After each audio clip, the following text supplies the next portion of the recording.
জুলাই সনদ বাস্তবায়নের উপায় নিয়ে কাটছে না ভিন্ন মত। সাংবিধানিক বিষয়ে বিচার বিভাগের পরামর্শ চায় বিএনপি। বিশেষ আদেশের পক্ষে জামাত। গণভোটের প্রস্তাব কমিশনের। সব বাহিনীর সদস্যের বিচার চান নাহিদ ইসলাম। শেখ হাসিনার বিরুদ্ধে সাক্ষ্য কাল পর্যন্ত মুলতবি। আমার দেশ সম্পাদকের জেরা সম্পূর্ণ। জাতিসংঘ অধিবেশনে অংশ নিতে 22 সেপ্টেম্বর নিয়োগ যাচ্ছেন প্রধান উপদেষ্টা। ভাষণ 26 তারিখ। সরকারি প্রতিনিধি দলে থাকছে বিএনপি, জামাত, এনসিপি নেতারা।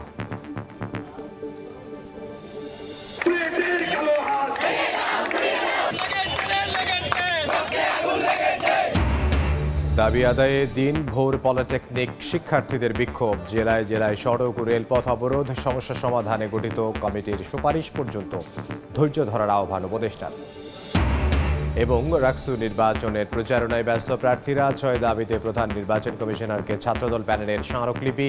চাকসুর মনোনয়নপত্র জমার শেষ দিন কাল।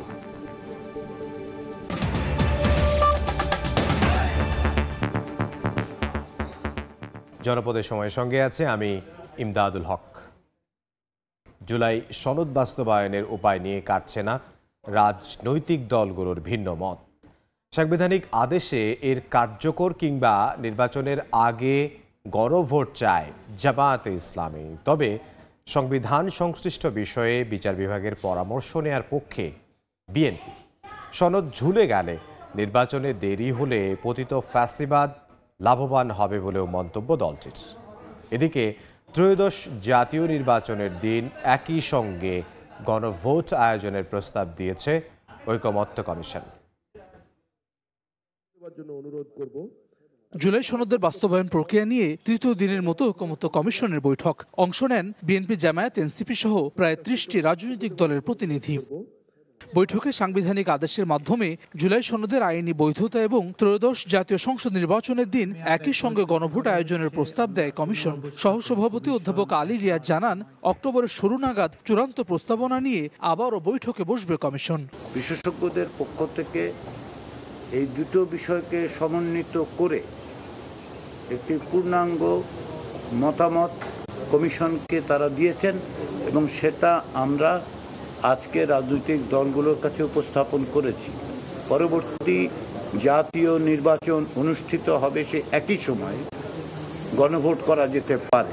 এনসিপি যুগ্ম আহ্বায়ক সারোয়ার তুষার জানান, দলীয় ফোরামে আলোচনা শেষে এ বিষয়ে বক্তব্য জানাবে তার দল। অন্যদিকে কমিশনের প্রস্তাবে একমত জামায়াত ইসলামী। তবে গণভোট নির্বাচনের দিন নয়, বরং আগেই আয়োজন করার দাবি দলটির। জুলাই বিপ্লবের যোদ্ধারা কি চায় এটা অলরেডি প্রমাণিত হয়ে গেছে। এটা রিফ্লেক্ট কিন্তু জনগণের মধ্যে আছে।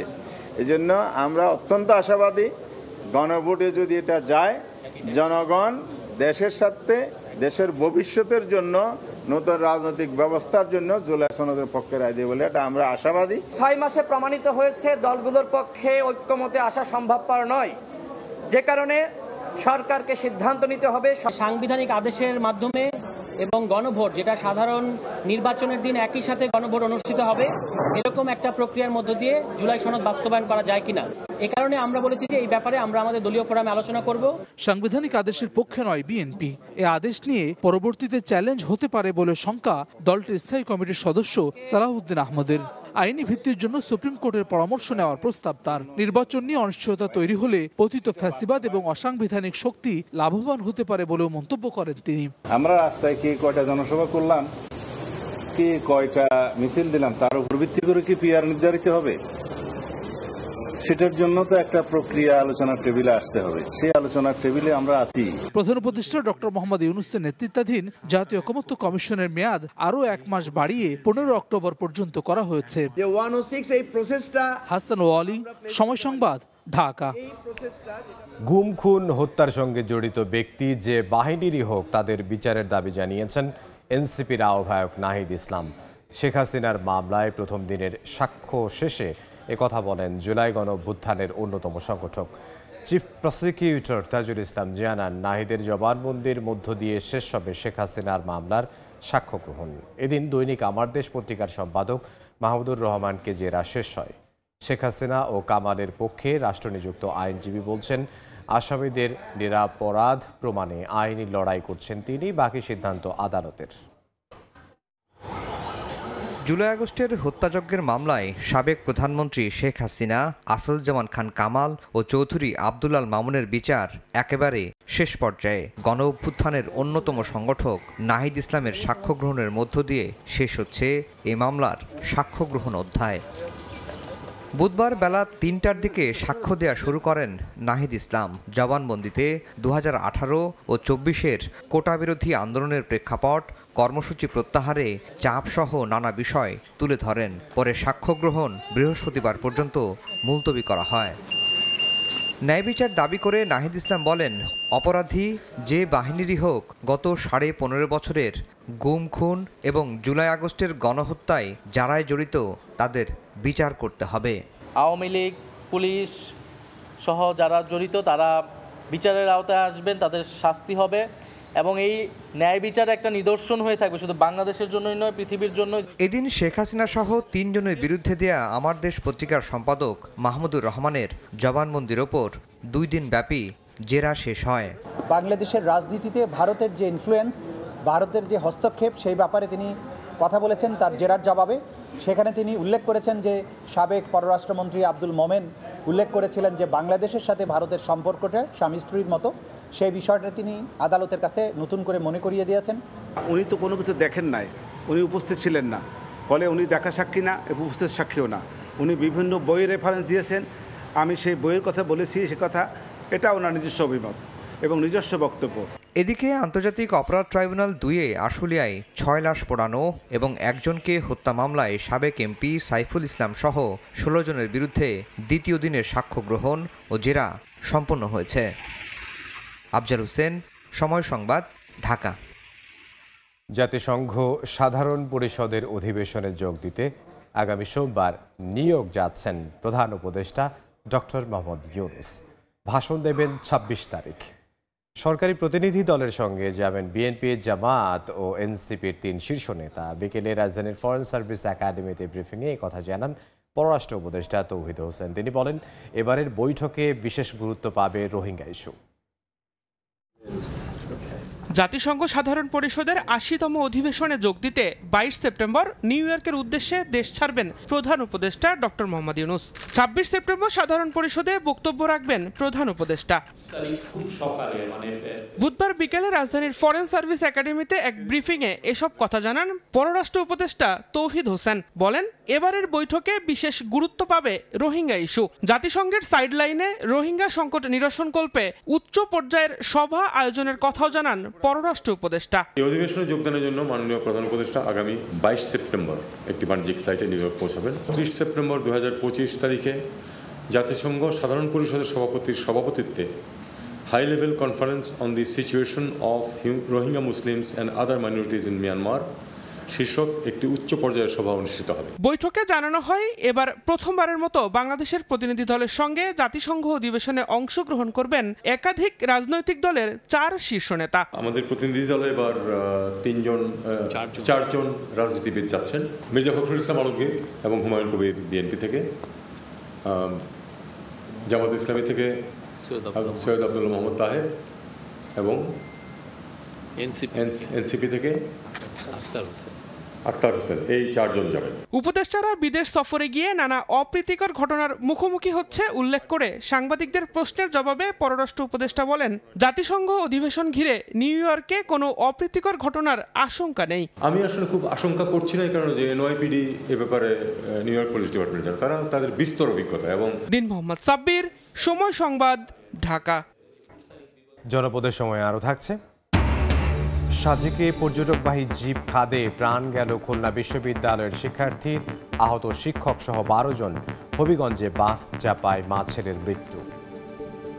ঘিরে প্রার্থীদের প্রচারণায় মুখর ক্যাম্পাস। এ নিয়ে শিক্ষার্থীদের ভাবনা ও প্রত্যাশা জানাতে এই মুহূর্তে রাজশাহী বিশ্ববিদ্যালয়ে আছেন সহকর্মী সাইফুর রহমান রকি। সরাসরি চলে যাচ্ছি তার কাছে।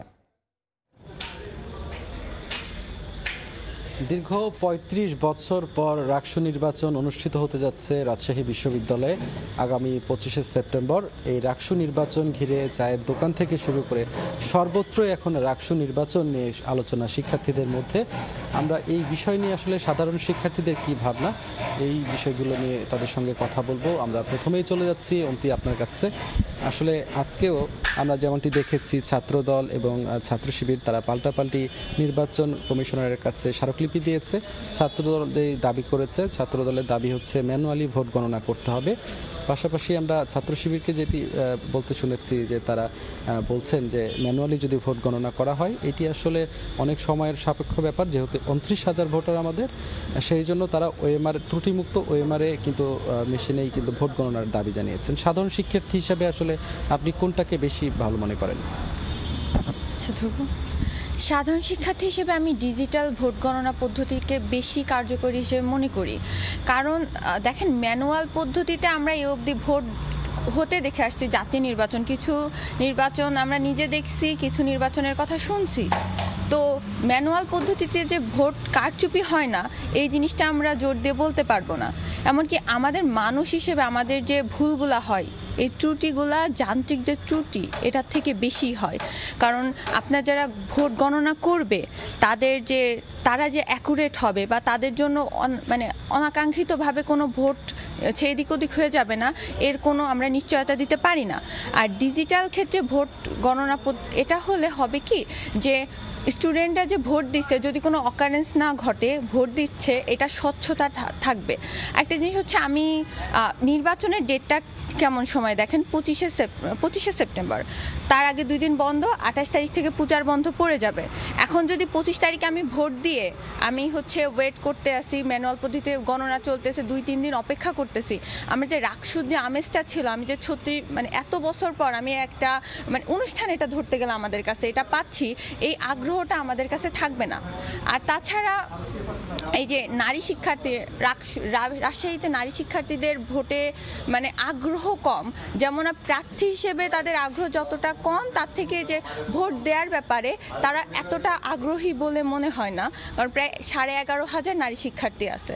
তো তারা যদি 25 তারিখ অবধি অপেক্ষাও করে, ভোটও দেয়, কিন্তু আমরা যদি এইভাবে 3-4 দিন আমরা নির্বাচনে দেখছি, জাকসু নির্বাচনে দেখছি যে অনেক দিন অপেক্ষা করার পর আমরা রেজাল্টটা পেয়েছি, তখন আসলে কিন্তু ওই যে ভোটের যে থাকে, আমেজটা থাকে, ওইটা থাকে না। সেজন্য আমার মনে হয় যে ডিজিটাল পদ্ধতিতে একবার সুযোগ দেওয়া উচিত, যে ডিজিটাল পদ্ধতিতে ভোট গণনা করার পর কি মানে কেমন, এটা খরচ সাপেক্ষ আছে, তারপরে খরচ কম হবে এবং সময় সাপেক্ষ।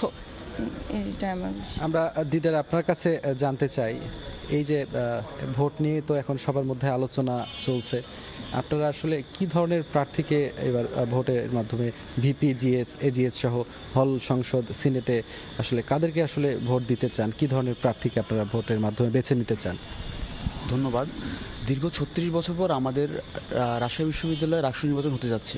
সো এটা নিয়ে আমরা আসলে খুবই আশাবাদী। শুধু আমি আশা করি যে ক্যাম্পাসের প্রতিটা শিক্ষার্থী এটা নিয়ে খুব আশাবাদী যে আমাদের রাজশাহী বিশ্ববিদ্যালয়ে রাকসু নির্বাচন হতে যাচ্ছে। কারণ আর হচ্ছে এটা একটা বিশ্ববিদ্যালয় ক্যাম্পাসে রাকসু নির্বাচনের আমেজ তৈরি হয়েছে, যেটা অলরেডি দেখা যাচ্ছে। অলরেডি লিফলেট, ব্যানার, ইশতেহার এগুলো দেওয়া হচ্ছে, অনলাইনে প্রচারণা হচ্ছে। তো রাকসুর একটা ভালো প্রচারণা হচ্ছে, এটা আমেজ তৈরি হয়েছে।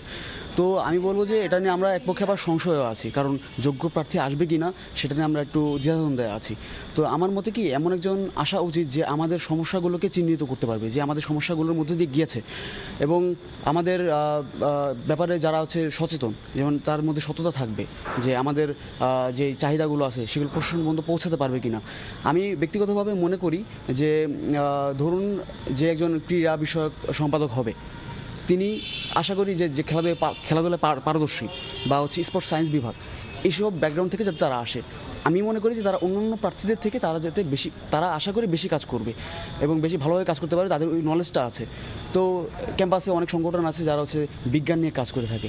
আমি মনে করি যারা বিজ্ঞান বিষয়ক যে সম্পাদক পদটা আছে, তো ওইখানে তারা হয়তো ভালো কাজ করতে পারবে, কারণ বিজ্ঞান বিষয়ক তারা অলরেডি বিভিন্ন ধরনের প্রচারণা করতেছে।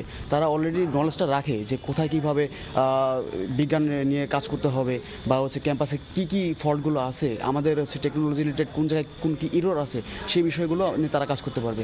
বিশেষ করে ধরেন আমাদের ক্যাম্পাসে হচ্ছে নেট নিয়ে একটা সমস্যা আছে, শিক্ষার্থীদের কিন্তু পর্যাপ্ত নেটটা পাচ্ছে না। ইভেন আমরা কেন্দ্রীয় আমাদের গ্রন্থাগার যেটা আছে অথবা হলে আছে, হলে তো নেটের স্পিড এত স্লো যে সেটা নিয়ে আসলে না বলাটাই বাহুল্য, সেটা নিয়ে সবারই অভিযোগ আছে। সো আশা করি যে যারা আসবে তারা হয়তো এগুলো নিয়ে কাজ করবে। তো আমি মনে করি যে প্রার্থীরা আসবে, এবং আমি মনে করি যে প্রার্থীরা আসবে তারা হচ্ছে তাদের সততা থাকবে, এবং আমাদের যে দাবিগুলো আছে তারা সেগুলো সুন্দরভাবে উপস্থাপন করতে পারবে প্রশাসনের কাছে, এবং প্রশাসন সেগুলো দিতে বাধ্য হবে, এবং তাদের মধ্যে সততা থাকবে, এবং তারা পড়াশোনায় সচেতন হবে, নিজেদের পড়াশোনায় যেমন সচেতন হবে আমাদের পড়াশোনা নিয়েও সচেতন হবে। সেটাই হচ্ছে একজন প্রার্থীর মূল লক্ষ্য হওয়া উচিত, এবং তাদের স্বচ্ছতা থাকবে, এই আর কি ব্যাপারটা। মৌ, আপনার কাছ থেকে আমরা জানতে চাই, এই যে কোনো নির্বাচন হলেই অভিযোগ পাল্টা অভিযোগের রাজনীতি সেটি হয়, আমরা ইতিমধ্যে সেটি কিছুটা দেখতে পাচ্ছি রাকসুকে ঘিরে। তো আসলে আপনি কি মনে করেন একজন সাধারণ শিক্ষার্থী হিসেবে কেমন পরিবেশ থাকা উচিত এই রাকসু নির্বাচন ঘিরে? ধন্যবাদ। রাকসু নির্বাচন ঘিরে বর্তমানে শিক্ষার্থীদের মধ্যে অনেক বেশি উত্তেজনা, মানে পরিবেশটা রাজশাহী ইউনিভার্সিটির পরিবেশ খুব রমরমা হয়ে উঠেছে। আর আমার মনে হয় যে প্রত্যেকটা নির্বাচনী প্রার্থী যারা আছে তাদেরকে আসলে নিয়ম শৃঙ্খলার মধ্যে দিয়ে ভোটার মানে প্রচারণা করা উচিত, এবং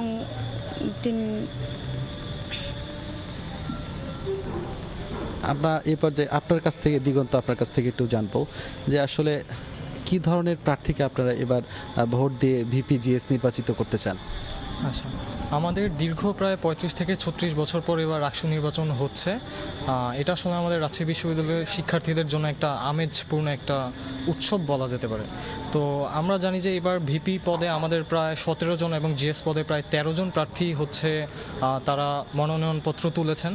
এখন এই বিষয়টা আসলে আমাদের জন্য একটু জটিল, যে আমাদের সব দিক চিন্তাভাবনা করতে হবে যে কোন প্রার্থী আমাদের জন্য ঠিক হবে। যেমন আমরা চিন্তা করব যে আমাদের শিক্ষার্থীদের কথাগুলো তারা কিভাবে প্রশাসনের কাছে পৌঁছে দিচ্ছে। যেমন একজন সাধারণ শিক্ষার্থী হিসেবে আমি ক্যাম্পাসে বেশ কয়েকটা সমস্যার সম্মুখীন হই। যেমন আমাদের একটা ভর্তি পরীক্ষার ফর্ম ফিল আপের জন্য আমাদের প্রথমে যেতে হয় আমাদের ডিপার্টমেন্ট চেয়ারম্যানের কাছে, তারপর যেতে হয় ব্যাংকে, ব্যাংক থেকে যেতে হয় হল প্রভোস্ট থেকে আবার ব্যাংক, তারপর আমাদের আমাদের ফর্ম ফিল আপটা সম্পূর্ণ হয়। অর্থাৎ এখানে আমাদের একটা 4 থেকে 5টা ট্রানজিট কমপ্লিট করে আমাদের ফর্ম ফিল আপটা কমপ্লিট হয়।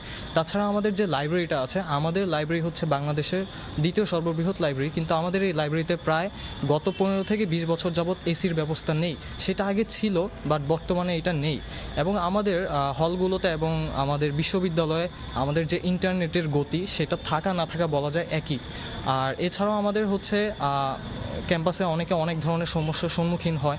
তা আমরা চেষ্টা করব যে কোন ভিপি বা কোন জিএস হচ্ছে আমাদের এই কথাগুলোকে প্রশাসনের কাছে পৌঁছে দিবে, এবং প্রশাসনের মাধ্যমে সেই কাজগুলো আমাদের পক্ষে করিয়ে নেবে, আমরা সেটা চিন্তা করব। আর যদি আমরা দেখি যে আমাদের রাকসু নির্বাচন যদিও অনেক বছর পর হচ্ছে, কিন্তু প্রায় কয়েক দফা পেছানোর পর আমাদের এই রাকসু নির্বাচন আগামী 25 তারিখ অনুষ্ঠিত হবে। আমরা যেমন দেখেছি যে ডাকসু নির্বাচনের প্রায় 80% ভোট কাস্টিং হয়েছে এবং জাকসু নির্বাচনের প্রায় 70% হয়েছে। তো আমার মনে হচ্ছে যে আমাদের রাকসু নির্বাচনটা এমন এক সময় হচ্ছে যেখানে ভোট কাস্টিংটা অনেক কমে যাবে, কারণ আমাদের সনাতন ধর্মাবলম্বীদের বছরের সবচাইতে বড় একটা উৎসব, সেটা হচ্ছে আগামী 26 থেকে 27 তারিখে শুরু হবে। এবং আমরা জানি যে রাকসু নির্বাচনের জন্য আমাদের আগামী 24-25 তারিখ হচ্ছে ক্যাম্পাস অফ থাকবে, এবং আমার দেখা মতো অনেক ডিপার্টমেন্টের অনেক ব্যাচেই হচ্ছে ফাইনাল এক্সাম শেষ হয়ে গেছে, সে কারণে অনেকেই বাড়ি চলে যাচ্ছে। তো এই সব বিষয়গুলো বিবেচনা করে আমি মনে করি যে আমাদের রাকসুর ভোট কাস্টিংটা অনেকটা কম হবে। আর এছাড়া যদি নির্বাচনের কথা বলি, তাহলে নির্বাচনের প্রার্থীরা ইতিমধ্যে তাদের ব্যালট নম্বর পেয়ে গেছেন, তারা তাদের ইশতেহারগুলো দিচ্ছেন। আমরা সেগুলো নিয়ে চিন্তাভাবনা করছি যে কে আমাদের জন্য সঠিক হবে। কিছু কিছু প্রার্থীদের থেকে আমরা হচ্ছে যেমন আমি বিশেষ করে একটা সংকটের কথা শুনেছি, যেমন যে নির্বাচনের যে পোলিং এজেন্ট, সেই পোলিং এজেন্টের কথা বলা হয়েছে গতকাল, অর্থাৎ গত 16 তারিখ রাতের বেলা। তো এবং এই পোলিং এজেন্ট নির্বাচনের শেষ সময় হচ্ছে আজকে রাত। তো যারা স্বতন্ত্র প্রার্থী হিসেবে নির্বাচনে অংশগ্রহণ করছেন তাদের মনে একটা শঙ্কার আশয় হয়েছে যে আমরা তো স্বতন্ত্র প্রার্থী, আমরা হুট করে এত কম সময় এত পোলিং এজেন্ট কিভাবে আমরা হচ্ছে ম্যানেজ করব। বাট যারা হচ্ছে দলীয়ভাবে এই নির্বাচন করছেন তাদের কাছে আসলে এইটা কোনো বিষয়ই না, কারণ তাদের পক্ষে অনেক লোকবল আছেন, তারা যে কোনো সময় এরকম মানুষজন ম্যানেজ করতে পারবেন। আর আরেকটা বিষয় যেটা, যে প্রার্থী নির্বাচনের ক্ষেত্রে আমি একজন সাধারণ শিক্ষার্থী হিসেবে অবশ্যই চাইবো যে একজন সাধারণ কেউই যেন আসে, কোনো রাজনৈতিক ব্যক্তিবর্গ আসলেও আমার কোনো সমস্যা নেই, কিন্তু সে যেন তার রাজনৈতিক এজেন্ডাটা যেন বাস্তবায়ন না করে, কারণ রাকসু সম্পূর্ণ একটা অরাজনৈতিক বিষয়বস্তু। এখানে কেউ যদি তার রাজনৈতিক এজেন্ডা যদি পূর্ণ করতে আসে তাহলে আলটিমেটলি আমাদের সাধারণ শিক্ষার্থীদের যে চাওয়া পাওয়া সেটা কোনোভাবেই বাস্তবায়ন হবে না। তো সেই হিসেবে একটু ময়ের কাছ থেকে জানতে চাই যে নির্বাচনের দিন কেমন পরিবেশ দেখতে চান, বিশেষ করে আইন শৃঙ্খলা রক্ষাকারী বাহিনীর সদস্য কেমন উপস্থিতি থাকা উচিত, বা নির্বিঘ্নে যে ভোট দেওয়ার বিষয়টি আপনারা ছাত্রী হিসেবে কেমন দেখতে চান? নির্বাচনের দিন কেমন পরিবেশ থাকুক, কেমন শান্তিপূর্ণ পরিবেশ থাকুক? আসলে আমরা নির্বাচনের দিন একটা শান্তিপূর্ণ পরিবেশ চাই, যেটা আমাদের প্রশাসন যেন আমাদেরকে সেটা হচ্ছে মানে গ্যারান্টি দিতে পারে এরকম একটা। যেমন আমরা অবশ্যই অনেকগুলো প্রার্থীকে আমাদেরকে ভোট দিতে হবে এবং সে জায়গায় দেখা যাচ্ছে যে আমাদের মোটামুটি অনেক সময় লাগতে পারে। তো সেই সময়ের মধ্যে যেন আমরা মানে কোনো ধরনের অস্থিরতা বা কোনো ধরনের সমস্যার শিকার না হই, সেটা আসলে আমাদের প্রশাসনকে মানে কি নিশ্চিত করতে হবে। এবং যেন হচ্ছে কোনো ধরনের মারামারি লড়াই বা এ ধরনের কোনো কিছুই যেন আসলে না হয়। আর আরেকটা যে বিষয়টা হচ্ছে সেটা হচ্ছে সম্পূর্ণ স্বচ্ছতার সাথে যেন আমরা ভোটটা দিতে পারি, আমাদের উপর যেন কোনো ধরনের চাপ প্রয়োগ করা না হয়, এইটুকুই। আমরা অন্তি আপনার কাছে আরেকটু জানতে চাইবো যে এখানে তো নারী ভোটারের যে উপস্থিতি পুরুষ ভোটারের চেয়ে আসলে আমরা যেহেতু কিছুটা কম, আবার দেখা যাচ্ছে যে আমরা প্রার্থী হিসাবে দেখেছি নারী প্রার্থীদের অনেকটা কম, প্রচারণায় দেখছি অনেকটা কম। এইটার আরেকটা কারণ কি আসলে এই যে সাইবার বুলিংয়ের শিকার আপনার কাছে কি মনে হয় যে সাইবার বুলিং করা হচ্ছে এই কারণে? সাইবার বুলিং একটা রিজন, কিন্তু পুরোটা যে এর উপরে ডিপেন্ড করে এরকম না। কারণ আমাদের নারী শিক্ষার্থী বিশেষ করে হলের দিকে তাকালে দেখা যায় কি যে অনেকে বিনা প্রতিদ্বন্দ্বিতায় জিতে গেছে। এখানে বড় একটা রিজন হচ্ছে আমাদের আবাসিকতা, আমরা কিন্তু 100% স্টুডেন্ট হলে থাকি না। আমার হলের কথা বলি, আমার হলে যে আপুগুলো আছে ওনাদেরকে আমি চিনিও না, কারণ আমাকে ওই সুযোগ করে দেওয়া হয় নাই। আমি 2টা বছর বাইরে থাকি, ক্যাম্পাসের বাইরে থাকি। তো এটার জন্য পরিচিতিটা ওইভাবে হয়ে ওঠে না। তারপরে আবার মেয়েদের জন্য যে সেফ প্লেসটা তৈরি করা, একটা মেয়ে দই ধরা যত সহজ কিন্তু তার নিয়ে সুনাম করা তত কঠিন। এটা মেয়েরা মেয়েদেরও করে, ছেলেরা মানে ছেলেদের থেকে এটা আশা করাই যায় যে হয়তো ওরা জিনিসটা বুঝে না বা ওরা এই জিনিসটা করে, কিন্তু মেয়েরা মেয়েদের নিয়ে সমালোচনা করে। একটা মেয়ে যদি ফ্রন্টে আসার পরে। দর্শক, এতক্ষণ আপনারা দেখছিলেন সময় টিভির পর্দায়। আমরা কিছুক্ষণ এই আলোচনা আরও চালাবো। আপনাদের এই আলোচনা দেখার জন্য আমন্ত্রণ রইল সময় টিভির ফেসবুক পর্দায়। রাজশাহী থেকে আমাদের সহকর্মী সাইফুর রহমান রকি যোগ দিয়েছিলেন এবং তার সঙ্গে ছিলেন বেশ কয়েকজন অতিথি। দেখছেন জনপদের সময়, সঙ্গে থাকুন। বৈষম্য সহ 4 দাবিতে 20 দিন পর ফের রাজপথে পলিটেকনিক শিক্ষার্থীরা। রাজধানী সহ জেলায় জেলায় সড়ক অবরোধ করে বিক্ষোভ করেন তারা। বৈষম্যের অভিযোগ তুলে সরকারের গঠিত কমিটি বর্জনের ঘোষণাও দিয়েছেন আন্দোলনকারীরা। বিএসসি প্রকৌশল শিক্ষার্থীদের উত্থাপিত 3 দফা দাবি অযৌক্তিক বলে দাবি তাদের। এদিকে সড়ক ও রেলপথ অবরোধে ভোগান্তিতে পড়েন সাধারণ মানুষ।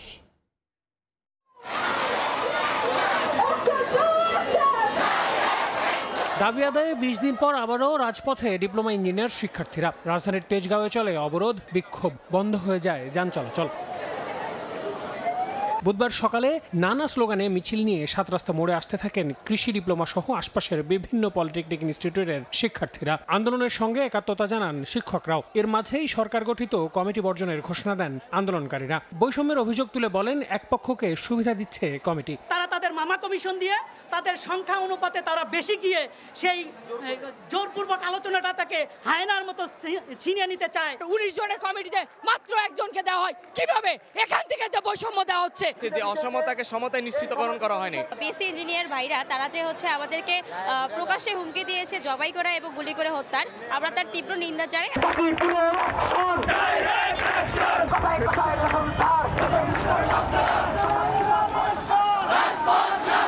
এদিকে জেলায় জেলায় সড়ক, মহাসড়ক ও রেলপথ অবরোধ করে বিক্ষোভ করেন পলিটেকনিকের শিক্ষার্থীরা। দিনাজপুর, ফেনী ও রাজশাহীতে রেলপথ, গাজীপুর, বরিশাল, যশোর ও গোপালগঞ্জে মহাসড়ক অবরোধ করে ব্লকেট কর্মসূচি পালন করেন তারা। দাবি আদায়ে দেন বিভিন্ন স্লোগান। তাদের যদি 3 দফা মানা হয় তাহলে আমাদের যে সরকারি 50টা পলিটেকনিক এবং বেসরকারি 600+ পলিটেকনিক এগুলি বন্ধ ঘোষণা করুন। যতদিন পর্যন্ত আমাদের এই 7 দফা বাস্তবায়ন করা না হবে আমরা বিভিন্ন কর্মসূচি পালন করব এবং রাজপথেই অবস্থান করব। সাধারণ জনগণের অবরোধ করতে চাচ্ছি না, আমরা জাস্ট তাদেরকে দেখাইতে চাচ্ছি যে আমরা আছি, আমরা চাইলে অনেক কিছু করতে পারি, কিন্তু আমরা করতেছি না। এ সময় জনভোগান্তি এড়াতে সরকারকে বিষয়টি সমাধানের আহ্বান জানান ডিপ্লোমা প্রকৌশলীরা। এদিকে সচিবালয়ে বৈঠক শেষে উপদেষ্টা ফজল কবির জানান, বিসিএস ও ডিপ্লোমা প্রকৌশলীদের সমন্বয়ে গঠিত কমিটির সুপারিশ না দেওয়া পর্যন্ত আন্দোলন বন্ধ রাখার আশ্বাস দিয়েছে উভয় পক্ষ।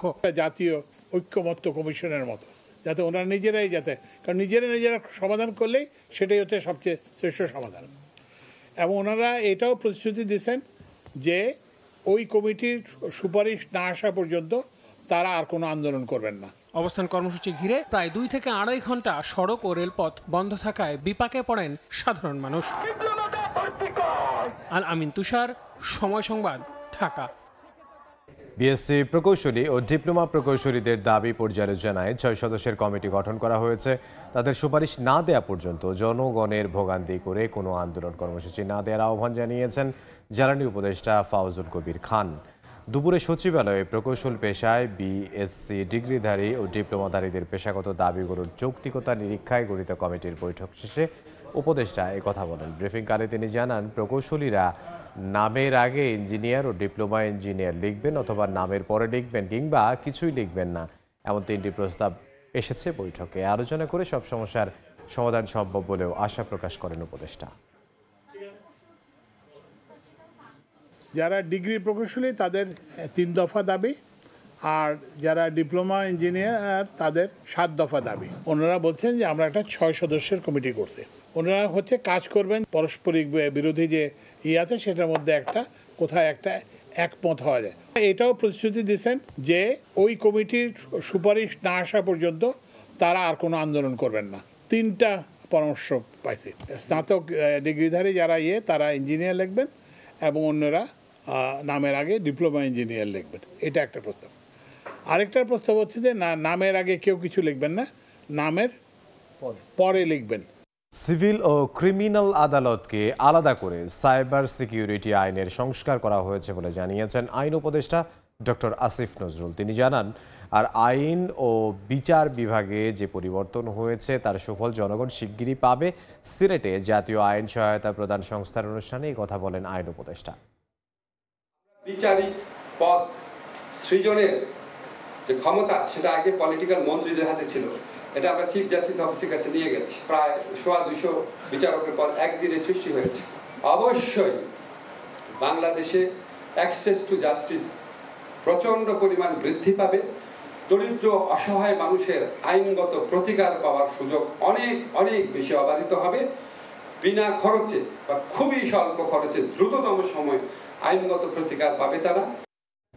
রাঙামাটির সাজেকে পর্যটকবাহী জিপ খাদে পড়ে খুলনা বিশ্ববিদ্যালয়ের এক শিক্ষার্থীর প্রাণ গেছেন। আহত হয়েছেন শিক্ষক সহ আরও 12 জন। অন্যদিকে হবিগঞ্জের নবীগঞ্জে বাস চাপায় মা ছেলের মৃত্যু হয়েছে।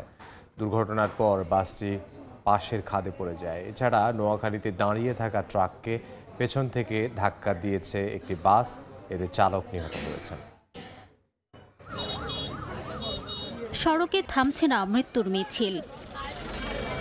বুধবার দুপুরে খাগড়াছড়ি থেকে রাঙামাটির সাজেকে যাচ্ছিল পর্যটকবাহী একটি জিপ। হাউসপাড়া এলাকায় পৌঁছালে গাড়িটি নিয়ন্ত্রণ হারিয়ে পাশের খাদে পড়ে যায়। এ সময় গাড়িতে খুলনা বিশ্ববিদ্যালয়ের পদার্থ বিজ্ঞান বিভাগের 21 ব্যাচের 12 জন শিক্ষার্থী ও একজন শিক্ষক ছিলেন।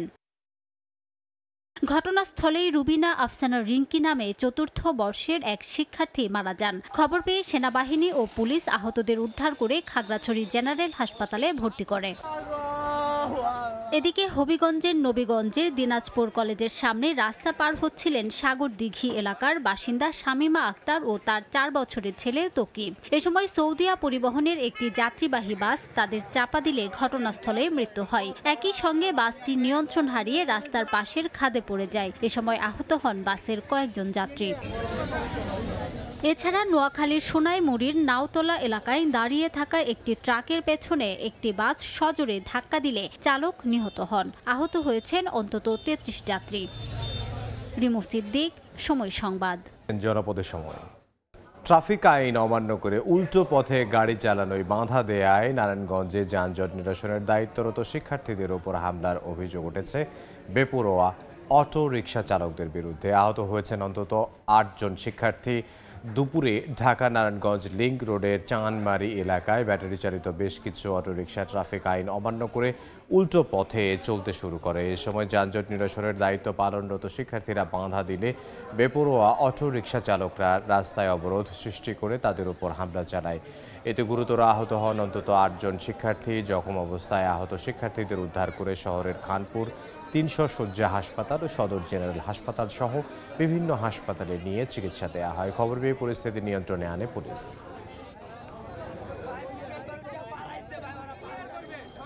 সময় চট্টগ্রামে সহকারী রাজস্ব কর্মকর্তা রাজীব রায় এবং তার সহযোগী মাইনুদ্দিনকে গ্রেফতারের ঘটনায় আদালতে স্বীকারোক্তিমূলক জবানবন্দি দিয়েছেন মামলার দ্বিতীয় আসামি মাইনুদ্দিন।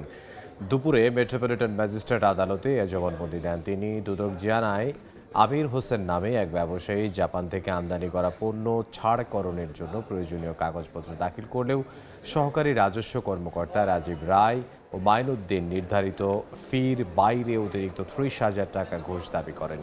এ সময় টাকা না দিলে পণ্য ছাড়করণে বিলম্ব ও নিলামে বিক্রির হুমকিও দেন। এরই প্রেক্ষিতে আমির হোসেন রাজস্ব কর্মকর্তাদের ঘুষ দাবির বিষয়টি দুদককে জানান। গতকাল অভিযান চালিয়ে টাকাসহ তাদের হাতে নাতে আটক করে দুদক।